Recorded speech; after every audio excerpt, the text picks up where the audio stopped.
ating kulis. Shout out yung mga tropa natin dyan, yung mga buong sa screenshot, yung mga nag-duty. Mga angkol!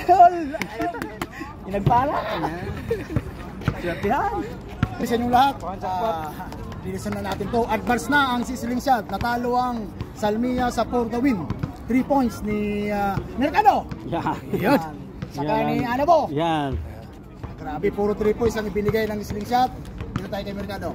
Sa timeout, Merge, madali ng tanungan. Sa timeout, sa'yo ba talaga ibinigay ni Kois Gani ang last shot na yun? Sabi kasi nila, malakas yung loob. Sabi ko, sige, ako kuha ng ball. Wala nga doon talaga. Pero dapat pick and roll. No choice na. Okay, so the best. Congratulations. Ano po? Time to time, first, second, third, and fourth. Talagang grabe na yung galawan natin. Para tayo sa PBL nito. Grabe yung step back. Ano po dapat wag naman sana, mahirap naman na magkasakit ka para maging magaling. So paano mo nilabanan yung galing ka sa sakit tapos ganito ang laro mo sa game ko? Parang Michael Jordan lang eh. Grabe. Ginawa lang yung best kasi series na to kailangan manalo. Tapos kulang kami. Kulang pa. Maraming wala.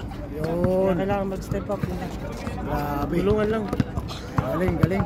Galing talaga. Anabo Mercado, Best Plus Brother. Congratulations. So mag-shoutout na kayo at advance sa finals. Ayun. Sa family ko sa Pilipinas, sa mga tropa sa Pilipinas, tsaka sa mga sa girlfriend ko. Tsaka sa mga tropa, mga uncle sa Mustis. Ayun. Nice. Shoutout sa pamilya ko sa Batangas. Gulang ko dyan, kapatid ko, lola ko, tsaka girlfriend ko. Shoutout sa kampi ko, solid. Finals na ulit tayo mga uncle. Salamat. Congrats. Congrats. Congratulations, sir. Salamat.